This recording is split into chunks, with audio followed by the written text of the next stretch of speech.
मैं क्लास को कह देता हूँ, वो खुद रिकॉर्ड कर लेते हैं। मतलब पास बच्चे तो उसकी पीडीएफ बना कर भी शेयर कर देते हैं ग्रुप में लेक्चर के ना, पता नहीं कैसे वो स्क्रीनशॉट लेते हैं या क्या करते हैं, जो कुछ भी करते हैं। ठीक है, तो फिर जो एमएससी मॉर्निंग वाले हैं या बीएस इवनिंग वाले हैं, आप उनसे ये ले सकते हैं। ठीक है,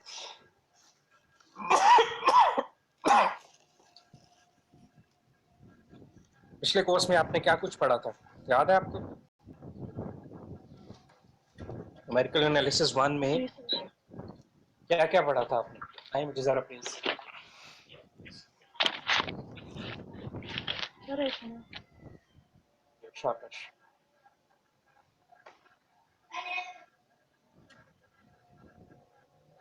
sir solution of non-linear equation, ठीक है, interpolation with equally spaced data and unequally spaced data, ठीक है, और सर ऑपरेटर्स पढ़े थे हमने, ठीक है, और सर हमने पढ़ा था solution system of linear equations. ठीक है, शाबाश। 4 चैप्टर आप लोगों ने किए थे, तो इस कोर्स में भी आपके पास 4 ही चैप्टर हैं। ठीक है, कोर्स आउटलाइन ये आपको स्क्रीन पर नजर आ रही है। जी सर। एक दफ़ा मुझे पढ़ के सुना दें ताकि मुझे पता चल जाए आपको नज़र भी आ रहा है कि नहीं। सर फर्स्ट है हमारे पास न्यूमेरिकल डिफरेंशिएशन, जी सेकंड शाबाश। है न्यूमेरिकल इंटीग्रेशन, थर्ड है जी हमारे पास सॉल्यूशन ऑफ डिफरेंस इक्वेशन, और हाँ, फोर्थ है हमारे पास numerical solution of initial value problem. शाबाश। इनमें से 3 चीज़ों से तो आप फैमिलियर हैं, पहले से आपने ये सुनी हुई है। एक चीज़ से आप वाकिफ नहीं है, वो मैं आपको बता दूंगा। ठीक है, न्यूमेरिकल डिफरेंशिएशन वैसे तो आपने कुछ भी नहीं पढ़ा हुआ है इसमें से। ठीक है, लेकिन कुछ कुछ जानते हैं, जैसे डिफरेंशिएशन आप जानते हैं क्या होता है, लेकिन यहाँ पर हम उसको न्यूमेरिकली सॉल्व करें। इंटीग्रेशन आप जानते हैं आप क्या होता है, लेकिन यहाँ पर हम न्यूमेरिकल इंटीग्रेशन सीखेंगे कैसे करते हैं। ठीक है, इनिशियल वैल्यू प्रॉब्लम्स आप लोगों ने पढ़े हुए हैं, लेकिन numerical solution of initial value problems कैसे फाइंड करते हैं वो मैं आपको बताऊँ। इनिशियल वैल्यू प्रॉब्लम्स कहते हैं first order ordinary differential questions को। ठीक है, इनिशियल वैल्यू प्रॉब्लम्स में हम first order ordinary differential questions को सॉल्व करेंगे। जो चीज़ नई है वो है आपके पास डिफरेंस इक्वेशन। ये चीज़ आप लोगों ने पहले नहीं कभी भी देखी ना पढ़ी। ठीक है, ये एक टोटली नई चीज़ है, और इसी चैप्टर 3 से मैं स्टार्ट लूँगा अपने कोर्स का। क्लियर? आवाज़ आ रही है?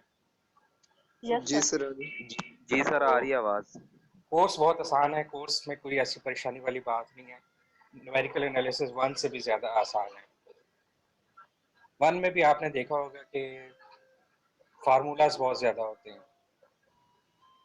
ठीक है, हर क्वेश्चन के लिए हर मेथड का एक फार्मूला है। फार्मूले यहाँ पर भी होंगे, वो फार्मूले आपको याद करने होंगे, उनके मैं प्रूफ भी करवाऊंगा, वो प्रूफ भी आपको करने होंगे। ठीक है, और क्वेश्चन तो सॉल्व करने ही है।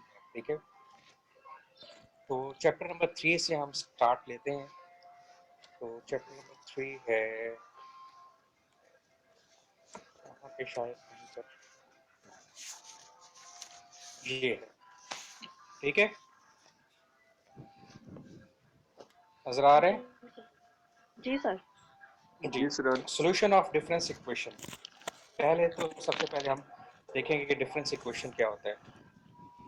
नेक्स्ट स्लाइड पे मैंने आपको बताया है कि difference equation versus differential equation. ठीक है, ये एक छोटी सी बात है, आगे डेफिनेशन में मैं इसको एक्सप्लेन कर दूंगा।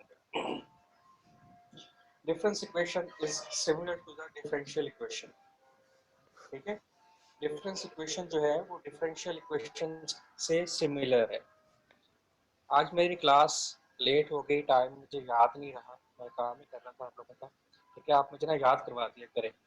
शायद आप लोगों ने मैसेज भी किया हो, लेकिन ज़रा मिस बेल दे दिया करें, व्हाट्सएप कॉल कर लिया करें। ठीक है ओके सर।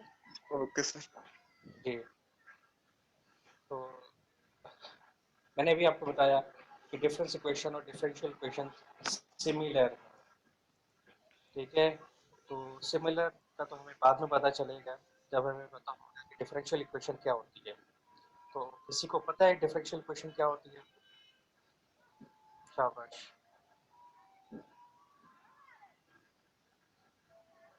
इसमें डेरिवेटिव मौजूद होता सर? शाबाश। ये एक बड़ी मुख्तसर सी डेफिनेशन है जिसमें डेरिवेटिव इन्वॉल्व हो, जिस इक्वेशन में डेरिवेटिव्स हो उसको हम डिफरेंशियल इक्वेशन कहते हैं। इसी तरीके से फिर हम कह सकते हैं कि जिसमें डिफरेंसेस हों उनको हम डिफरेंस इक्वेशन कहते हैं। लेकिन ये डेरिवेटिव और डिफरेंस क्या होता है, इसलिए हमें इसको, इस डेफिनेशन को ज़रा डिटेल से बताना होगा। ठीक है, मैं रिवाइज करवा देता हूँ आपको डिफरेंशियल इक्वेशन क्या होती है। आप लोगों ने पहले पढ़ी भी है ये डेफिनेशन। डिफरेंशियल इक्वेशन एक ऐसी इक्वेशन होती है जिसमें एक डिपेंडेंट वेरिएबल होता है, जबकि इंडिपेंडेंट वेरिएबल एक या एक से ज्यादा हो सकता है।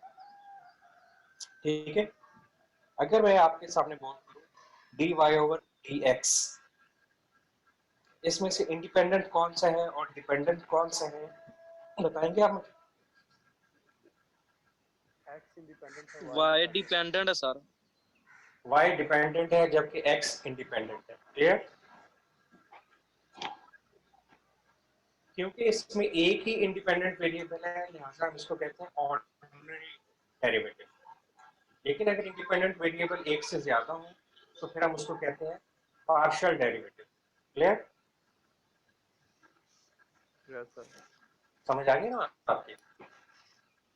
तो डिफरेंशियल इक्वेशन में क्या है, एक डिपेंडेंट वेरिएबल हो, एक या एक से ज्यादा इंडिपेंडेंट वेरिएबल हो।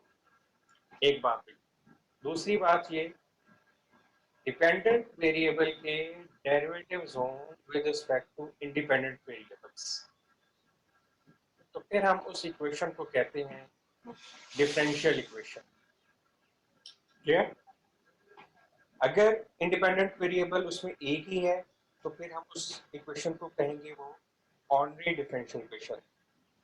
लेकिन अगर उसमें इंडिपेंडेंट वेरिएबल एक से ज्यादा है तो हम उसको कहेंगे पार्शियल डिफरेंशियल इक्वेशन। क्लियर है बात?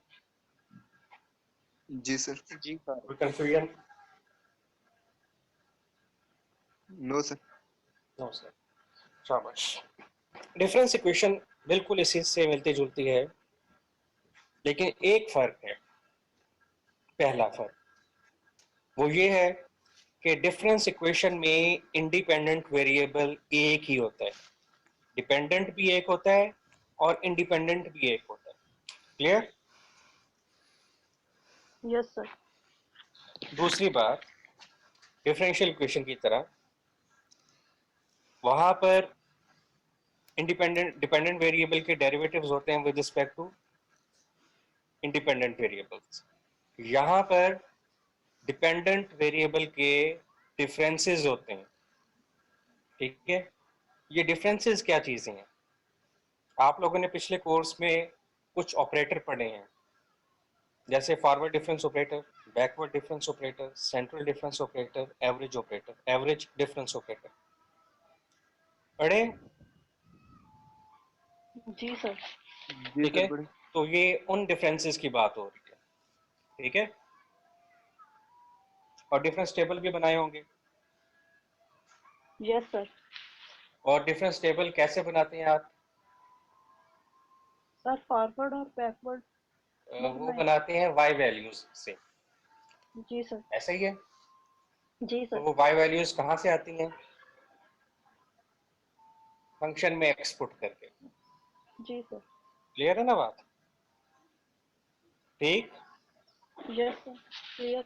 डिफरेंस इक्वेशन एक ऐसी इक्वेशन है जिसमें एक इंडिपेंडेंट वेरिएबल होता है, से हम उसको x कह देते हैं। एक डिपेंडेंट वेरिएबल होता है, से हम उसको y कह देते हैं। डिफरेंशियल इक्वेशन या इससे पहले हम लिखते आए हैं y ऑफ x। यहाँ पर नोटेशन का अंदाज थोड़ा सा मुख्तलिफ है। यहाँ पर हम x जो है वो सबस्क्रिप्ट में लिखते हैं। क्लियर? जैसे मैंने लिखा हुआ है y x, x जो है सबस्क्रिप्ट में। क्लियर? Yes sir. इसके साथ साथ डिपेंडेंट वेरिएबल y के एक या एक से ज़्यादा डिफरेंसेस होते हैं। क्लियर? जैसा कि ये डिफरेंसेस जो लिखे हैं वो मैंने किस ऑपरेटर की फॉर्म में लिखे हैं? Del sir forward del del को क्या कहते हैं? फॉरवर्ड। फॉरवर्ड डिफरेंस ऑपरेटर कहते हैं। ठीक है, ये जो डिफरेंसेस जी मैंने यहाँ पर लिखे हैं इनको ये मैंने फॉरवर्ड डिफरेंस ऑपरेटर की फॉर्म में लिखे हैं। क्लियर? तो ऐसी इक्वेशन को हम क्या कहते हैं? क्या कहते हैं? Sir difference difference difference equation. Equation clear? Yes sir. ये आगे एक मैंने इसकी स्टैंडर्ड फॉर्म लिख दी है, F of delta mean function of differences. Clear? और राइट साइड पर क्या है? Function of x. Function of x mean function of independent variables. Clear? Yes sir. तो ये डेफिनेशन देखा आपने कितनी ज़्यादा सिमिलर है डिफरेंशियल इक्वेशन की डेफिनेशन से। सिर्फ एक फ़र्क है कि डिफरेंशियल इक्वेशन में एक से ज़्यादा इंडिपेंडेंट वेरिएबल हो सकते हैं, लेकिन यहाँ पर नहीं हो सकते। क्लियर? Yes sir. दूसरा फ़र्क ये है कि वहाँ पर डेरिवेटिव्स होते हैं, लेकिन यहाँ पर सर ऑपरेटर है। डिफरेंस नहीं, होता है। यहाँ पर डिफरेंसेस होते हैं। ठीक है, यहाँ पर डिफरेंसेस होते हैं। क्लियर? यस ये आगे आपके पास एक एग्जांपल है, तो देखें। ये एक डिफरेंस इक्वेशन है, इसमें इंडिपेंडेंट वेरिएबल x है जबकि डिपेंडेंट वेरिएबल y है, और डिफरेंसेस डिफाइन किए हुए हैं for the dependent variable. Clear?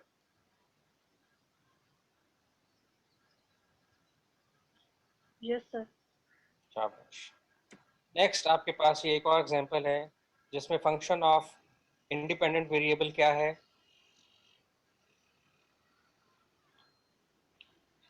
Sir zero. Zero. Zero आ रहा है सर। ठीक है, जिसमें फंक्शन ऑफ इंडिपेंडेंट वेरिएबल क्या है? जीरो है। तो फंक्शन ऑफ इंडिपेंडेंट वेरिएबल ऐसा भी हो सकता है कि ना हो। ठीक है, clear? Yes sir. Any problem? No sir. इस स्लाइड के बाद मैं x की जगह पर k, n या p लिखा करूंगा, x नहीं लिखूंगा। ठीक है, x लिखने में कोई बात नहीं है, लेकिन जब भी x हमारे जहन में आता है तो हमारे पास एक कंटिन्यूस स्ट्रक्चर का मीनिंग आ जाता है, कंटिन्यूस डेटा होगा।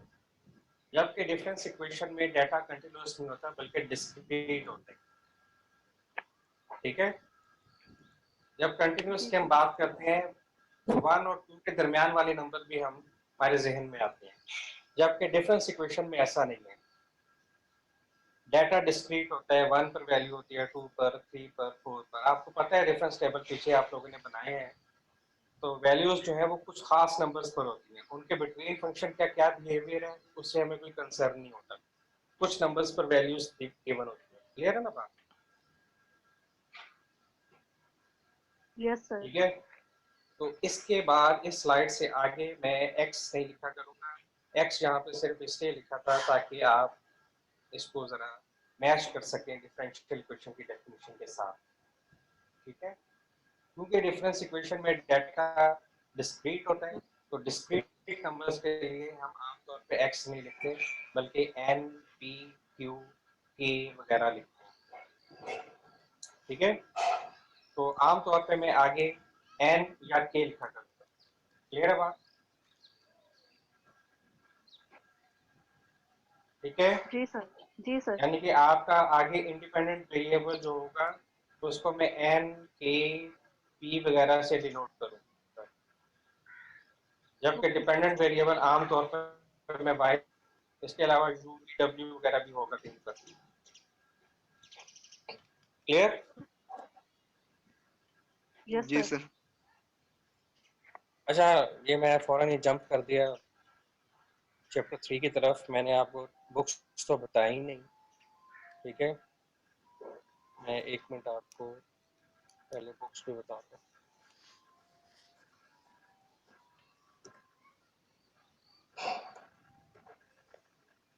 ये बुक्स हैं। ठीक है, जिन बच्चों ने मेरे से, आप लोगों ने तो नहीं पढ़ा पिछला कोर्स, तो यही बुक्स मैंने न्यूमेरिकल एनालिसिस 1 के लिए भी रिकमेंड की थी, और यही आपके पास 2 के लिए भी हैं। चैप्टर नंबर 3 जो है वो ये बुक 3 में से है। ठीक है, 1 और 2 में ये मौजूद नहीं है। चैप्टर हमने जो स्टार्ट किया, जो टॉपिक हमने स्टार्ट किया है, वो पहली दोनों बुक्स में नहीं है। तीसरी बुक में है। आप मेरे स्टूडेंट से ये बुक ले सकते हैं, उनको मैंने शॉर्ट फॉर्म में दी थी, ठीक है, तो आप उनसे कहें कि वो आपको शेयर कर दें, तो आपको मिल जाएगी, ठीक है। ओके प्रैक्टिस के लिए आप यहाँ से क्वेश्चन ले सकते हैं। पहली बुक बहुत अच्छी है, वो आप लोगों के पास होनी चाहिए। आप मैथमेटिक्स के स्टूडेंट हैं, तो एटलीस्ट इतना तो पता होना चाहिए ना कि ये एक ऑथर है और ये एक इंटरनेशनल लेवल की बुक है, ठीक है, इंटरनेशनली पढ़ाई जाती है और बहुत ज़बरदस्त किताब है। तो आपको अच्छी अच्छी किताबों का पता भी होना चाहिए और आप लोगों के पास होनी भी चाहिए, ठीक है। नंबर 4 पे मैंने कैलकुलेटर पहले वाली बताया हुआ बुक था। ये पहले वाली बुक आरएल बर्डन। हाँ, बर्डन एंड फेरिस, ये बहुत अच्छी किताब है, ठीक है। जी सर, ये तो है ये पहले। बस ठीक है, ये सॉफ्ट फॉर्म में अवेलेबल है, आप गूगल में सर्च करें तो आप मिल जाएगी, ठीक है। जी तो ये सर। बहुत अच्छी बुक है, लेकिन जो जो हमने चैप्टर स्टार्ट किए हैं, ये चैप्टर इस बुक में नहीं है, ठीक है। इसके लिए बुक नंबर 3 जो है, डॉक्टर वी एन वेडामूर्ति, ये यहाँ से आपको करना पड़ेगा। क्लियर? Yes sir. जी और ये आखिर पे मैंने कैलकुलेटर बताया था। इस कोर्स में कैलकुलेटर की इतनी खास ज़रूरत नहीं है। कैलकुलेटर की तो ज़रूरत है, लेकिन इस किस्म के कैलकुलेटर की ज़रूरत नहीं है। बहरहाल अगर ये हो आपके पास तो फिर बहुत अच्छी बात है, ठीक है। तो इससे बहुत फ़ायदा हो जाता है। तो हम चैप्टर की तरफ चलते हैं। सर फर्स्ट सेकंड और फोर्थ चैप्टर कहाँ से करने हैं? वो जब करेंगे ना फिर मैं आपको बताऊंगा, ठीक है। अभी थर्ड स्टार्ट किया, थर्ड के बारे में मैंने आपको बता दिया क्या से करना है, तो उसको आप करें, ठीक है। Okay sir. थर्ड चैप्टर जो है वो थर्ड बुक में से है, पहले दोनों में नहीं है, यस सर। ठीक है। Thank you sir. तो आगे देखें शाबाश। नेक्स्ट हमारे पास डेफिनेशन है order of a difference equation. जैसे डिफरेंशियल इक्वेशन में आप ऑर्डर बताते थे, तो डिफरेंस इक्वेशन का भी ऑर्डर आपने बताना है क्या है। तो ऑर्डर बताने के लिए सबसे पहले आपके पास इक्वेशन जो है, जिस इक्वेशन का, जिस डिफरेंस इक्वेशन का आपने ऑर्डर बताना है, वो फ्री फ्रॉम डेल्टा होनी चाहिए। जैसे कि अगर आपने पिछली दो एग्जांपल्स देखी हैं, दोनों में डेल्टा मौजूद है ना। जी सर। जी सर। तो डेल्टा फ्री कैसे करनी है वो बात की बात है, वो मैं बाद में आपको बताऊंगा, ठीक है। फिलहाल जरूरी नहीं है, फिलहाल इतना ही ज़रूरी है कि कुछ डिफरेंस इक्वेशन का ऑर्डर बताने के लिए वो पहले क्या होने चाहिए, फ्री फ्रॉम डेल्टा होनी चाहिए, ठीक है। क्लियर? Yes sir. उसके बाद आपके पास जो हाईएस्ट पाई का सबस्क्रिप्ट होगा और लोएस्ट सबस्क्रिप्ट होगा, उनका डिफरेंस जो आएगा आपके पास, वो आपकी डिफरेंस इक्वेशन का ऑर्डर कहलाएगा, ठीक है। अब ये सबस्क्रिप्ट कैसे आएंगे वो आपको मैं बाद में बताऊंगा जब हम आगे एग्जांपल्स की तरफ जाएंगे। फिलहाल ये आपके पास एक एग्जांपल है, ठीक है, जो मैंने ऑर्डर बताने के लिए जिस फॉर्म में क्वेश्चन का ऑर्डर बताया जा सकता है उस फॉर्म में कन्वर्ट कर लिया इसको। अब ये कैसे कन्वर्ट होती है ये आगे आगे हम देखेंगे, ठीक है। तो इसमें y का हाईएस्ट सबस्क्रिप्ट क्या है आपके पास? Sir K+2। k+2। और लोएस्ट सबस्क्रिप्ट क्या है? Sir K। k। इन दोनों का डिफरेंस क्या है? के सर 2। 2 सर। 2। तो इस डिफरेंस इक्वेशन का ऑर्डर जो है वो 2 है। क्लियर? Yes sir. नेक्स्ट एक और एग्जांपल है, इसमें हाईएस्ट सबस्क्रिप्ट क्या है? N+3 है सर। n+3। और लोएस्ट सबस्क्रिप्ट क्या है? N। n। इनका डिफरेंस क्या है? 3 सर। 3। तो इस डिफरेंस इक्वेशन का ऑर्डर 3 है। क्लियर? Yes sir. कोई confusion? No sir. Next next definition देखें, degree of a difference equation. ठीक है, तो डिग्री बताने के लिए भी सबसे पहले आपकी इक्वेशन जो है वो फ्री फ्रॉम डेल्टा होनी चाहिए। क्लियर? Yes, sir. अब डिग्री क्या होगा? डिग्री होगा जो मैक्सिमम पावर है हाईएस्ट सबस्क्रिप्ट की। ठीक है, इक्वेशन में हाईएस्ट सबस्क्रिप्ट वाली टर्म की जो मैक्सिमम पावर है वो उस इक्वेशन की डिग्री कहलाएगा। क्लियर? जैसे ये आपके पास एक एग्जांपल है, इसमें हाईएस्ट सबस्क्रिप्ट क्या है? 6 सर। 6 कहाँ से आ गया? 3 तो 5 n+2 सबस्क्रिप्ट की बात हो रही है। हाईएस्ट n+2 सबस्क्रिप्ट क्या है? n+2, sir. n+2। Highest subscript है n+2। इसके अलावा कोई n+2 है? No, No, sir. नो। इस n+2 का पावर क्या है? sir. 3 से 3। तो इस इक्वेशन की डिग्री 3 है। 3 अगर n+2 और भी किसी का सबस्क्रिप्ट होता तो फिर हम उसकी पावर देखते। दोनों में से जिसकी ज्यादा होती पावर वो उस इक्वेशन की डिग्री कहलाती। क्लियर? Yes, sir. कोई कंफ्यूजन? No, sir. यहाँ पर एक और अहम बात होने जा रही है जिसको मैंने अलग से नहीं लिखा हुआ। इससे पहले जितनी भी मैंने एग्जांपल्स दी हैं आपको, सारी की सारी लीनियर डिफरेंस इक्वेशंस थी, जबकि ये इक्वेशन जो है ये नॉन लीनियर डिफरेंस इक्वेशन है। क्यों? नॉन लीनियर उस वक्त होती है जब डिपेंडेंट वेरिएबल की पावर 1 से ज़्यादा हो या डिपेंडेंट वेरिएबल्स की प्रोडक्ट आ जाए। क्लियर? तो यहाँ पर डिपेंडेंट वेरिएबल की प्रोडक्ट भी है और डिपेंडेंट वेरिएबल्स की पावर भी 1 से ज़्यादा है। क्लियर? Yes, sir. जी सर। तो ये एक नॉन लीनियर डिफरेंस इक्वेशन है, इसकी डिग्री है 3 और इसका ऑर्डर है, ऑर्डर क्या है इसका? Sir, 2. ऑर्डर इसका 2 है। शाबाश, इसका ऑर्डर 2 है, डिग्री इसकी 3 है। और ये लीनियर है या non linear? Sir, non-linear. Non linear है। शाबाश, क्लियर? Yes. कोई कंफ्यूजन? No, sir. अब मुझे बताएंगे लीनियर डिफरेंस इक्वेशन का ऑर्डर क्या होता है, डिग्री क्या होती है? 1 सर लीनियर की 1 डिग्री होती है लीनियर डिफरेंस इक्वेशन की। क्लियर? Yes, sir. तो हमारे कोर्स में सिर्फ लीनियर डिफरेंस इक्वेशंस हैं, नॉन लीनियर के सॉल्यूशंस हम नहीं पढ़ेंगे। क्लियर? इससे आगे अगली स्लाइड्स में कहीं पे भी आपको नॉन लीनियर इक्वेशन नज़र नहीं आएगी। अगर कहीं पे नज़र आएगी तो हम उसको किसी तरीके से लीनियर बनाएंगे। ठीक है, फिर हम उसका सॉल्यूशन फाइंड कर सकेंगे। क्लियर?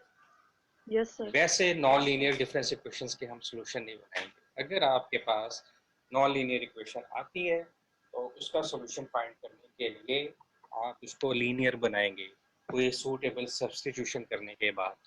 क्लियर? Yes, sir. ठीक है, नेक्स्ट है क्लासिफिकेशन ऑफ डिफरेंस इक्वेशंस। हम यहाँ पर डिफरेंस इक्वेशन को 2 टाइप्स में डिफरेंशिएट करेंगे। पहली है होमोजीनियस लीनियर डिफरेंस इक्वेशंस। ठीक है, नॉन लीनियर पे तो हम बात नहीं करें इसलिए साथ मैंने लीनियर लिख दिया। और दूसरी है non homogeneous linear difference equation. Clear है बात? जी ठीक सर। है, आपको याद है पहली स्लाइड?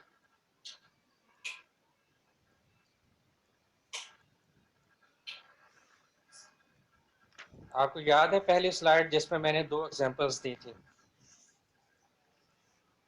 उनमें से एक जी सर। साइड 0 थी जबकि दूसरी साइड पर फंक्शन ऑफ इंडिपेंडेंट वेरिएबल था। जी सर। एक में फंक्शन ऑफ इंडिपेंडेंट वेरिएबल 0 था, एक में फंक्शन ऑफ इंडिपेंडेंट वेरिएबल 0 नहीं था। ऐसे ही यस सर।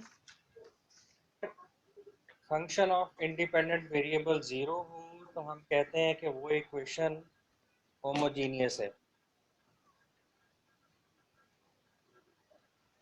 क्लियर? अगर function yes of sir. Independent variable 0 ना हो तो हम कहते हैं कि वो इक्वेशन नॉन होमोजीनियस है। क्लियर? तो ये मैंने उसकी Yes, sir. डेफिनेशन यहाँ पर लिख दी है। ठीक है, अगर एफ ऑफ एक्स 0 हो मतलब फंक्शन ऑफ इंडिपेंडेंट वेरिएबल 0 हो तो फिर हम कहते हैं कि इक्वेशन होमोजीनियस है। और अगर फंक्शन ऑफ इंडिपेंडेंट वेरिएबल 0 ना हो तो फिर हम कहते हैं कि इक्वेशन जो है वो नॉन होमोजीनियस है। तो स्लाइड 1 में जो मैंने आपको इक्वेशंस दिखाई थी उनमें से एक होमोजीनियस है और एक नॉन होमोजीनियस है। क्लियर है बात? Yes, sir. Any problem? No, sir. बस 2 बच्चों की आवाज आ रही है, बाकी पता नहीं यहाँ पे है भी है। Yes sir. जी सर। जी सर क्लियर है। ठीक है, चलो आगे हमारा मेन टॉपिक स्टार्ट होता है। हमने जाहिर है 2 तरह की क्वेश्चंस पढ़नी है, एक होमोजीनियस लीनियर डिफरेंस इक्वेशन है और दूसरी non homogeneous linear difference equation है। और इनको पढ़ने का क्या मकसद है, हमने इन दोनों के सॉल्यूशंस फाइंड करने हैं। तो पहले हम देखेंगे कि होमोजीनियस लीनियर डिफरेंस इक्वेशंस के सॉल्यूशन कैसे फाइंड किए जाते हैं। क्लियर है बात? Yes, sir. जी सर। तो हम एक general linear homogeneous difference equation consider करने लगे हैं जो कि इस फॉर्म में है।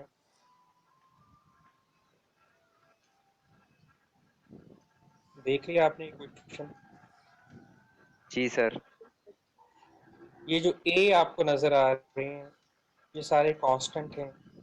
ये जो उसके सबस्क्रिप्ट में आपको के नज़र आ रहे हैं क्योंकि कांस्टेंट्स के नंबर हैं। यहाँ पर के +1 कांस्टेंट्स हैं ए नॉट से स्टार्ट होकर। ठीक है, तो यहाँ पर डिपेंडेंट वेरिएबल कौन सा है आपको नज़र आ रहा है? And sir. सोच कर बताएं। Dependent sir. जी डिपेंडेंट। वाई Y है और डिपेंडेंट y है और इंडिपेंडेंट वेरिएबल N. n है। एन। क्लियर? Yes, sir. जी सर। y आपके पास डिपेंडेंट वेरिएबल है, n आपके पास इंडिपेंडेंट। इंडिपेंडेंट वेरिएबल है। क्लियर? जी sir. Yes, sir. Right side पे देखें कि फंक्शन ऑफ इंडिपेंडेंट वेरिएबल 0 है, जी लिहाजा सर। ये एक होमोजीनियस इक्वेशन है। ये जो आपको यहाँ पर नज़र नहीं आ रहा है ये इक्वेशन नंबर है 1। ठीक है, जहाँ पर मेरा कर्सर है इस वक्त वहाँ पे 1 लिखा है। तो स्लाइड पे ऐसे ही होता है, कुछ चीज़ें कट जाती हैं, क्वेश्चंस बड़ी होती हैं तो फिर कुछ चीज़ें कट जाती हैं। ठीक है, क्लियर? जी sir. जी सर। अब इसको कैसे सॉल्व करना है, इस इक्वेशन 1 से हम एक करेक्टरिस्टिक इक्वेशन बनाएंगे। ठीक है, इस इक्वेशन में एक डमी वेरिएबल इन्वॉल्व करेंगे, बिल्कुल वैसे ही जैसे आपने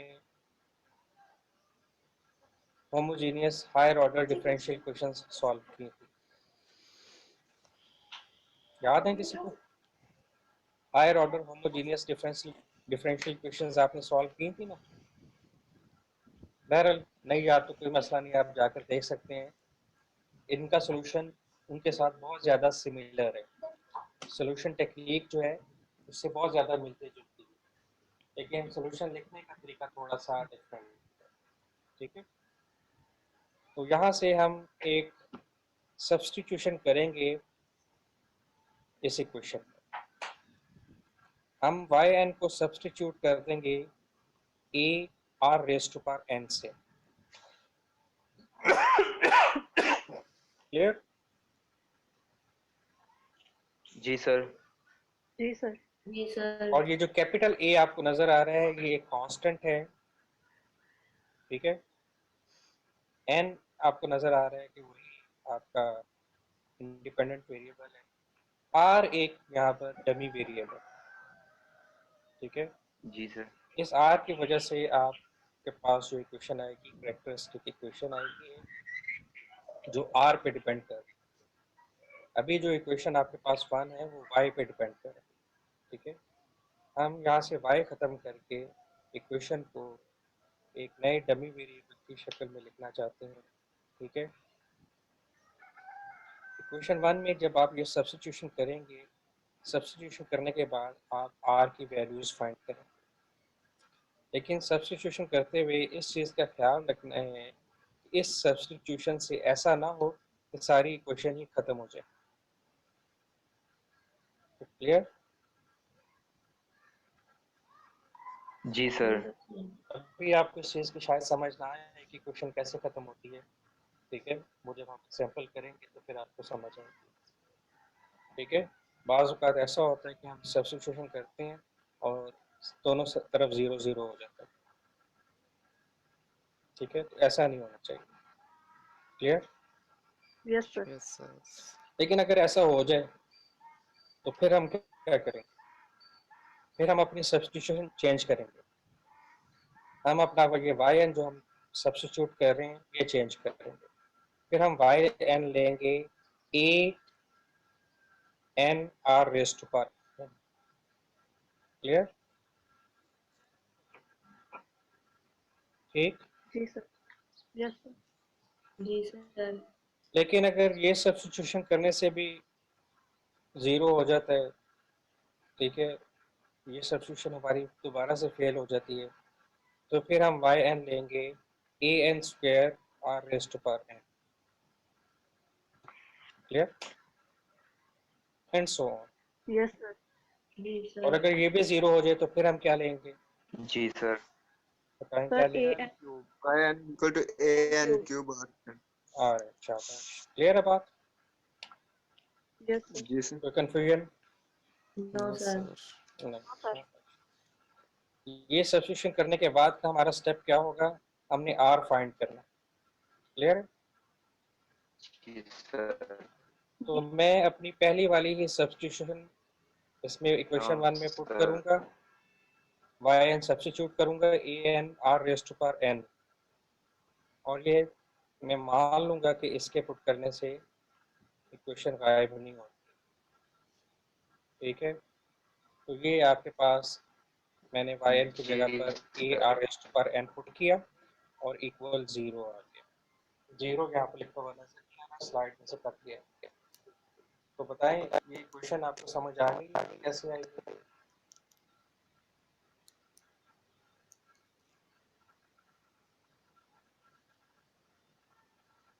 बताएं जल्दी, शाबाश, टाइम खत्म हो गया। जी सर। जी आगे सर हमारी समझ। जी सर आ नहीं गई। आई समझ, नहीं आई। आ सर ये गई। बताएं कि r की पावर n प्लस k कैसे हो गई? सर y की जगह पे हमने आर एन ए आर किया ना रिप्लेस। हाँ, ये जो देखें y की जगह पर yn की जगह पर सिर्फ की है, तो ये जो k ऐड हो रहा है ना ये r की पावर में ऐड हो जाएगा। ये कैसे ऐड होता है? ये कोई रटा नहीं है, जब हम पर्टिकुलर एग्जांपल करेंगे फिर मैं आपको बताऊंगा, ठीक है। अभी क्या हो रहा है, अभी बस आप इतना ही समझ लें कि ये जो k है ये r की पावर में ऐड हो रहा है n के साथ, ठीक है। जी सर। क्लियर? Yes sir. यहाँ पर k-1 ऐड हुआ, फिर यहाँ पर k-2, यहाँ पर k-3 और एंड पर 0 था तो 0 ऐड हो गया। क्लियर? जी सर। शाबाश। जी सर। अब इसमें से क्या चीज कॉमन ली जा सकती है क्वेश्चन में से? सर जी मैम की क्लास का टाइम हो गया, मैम हमें कॉल कर रही हैं। ओके, अल्लाह हाफिज। कल फिर इंशाल्लाह आगे हम काम करेंगे। जी okay sir, sir. Thank you. अल्लाह हाफिज। ओके, अल्लाह हाफिज।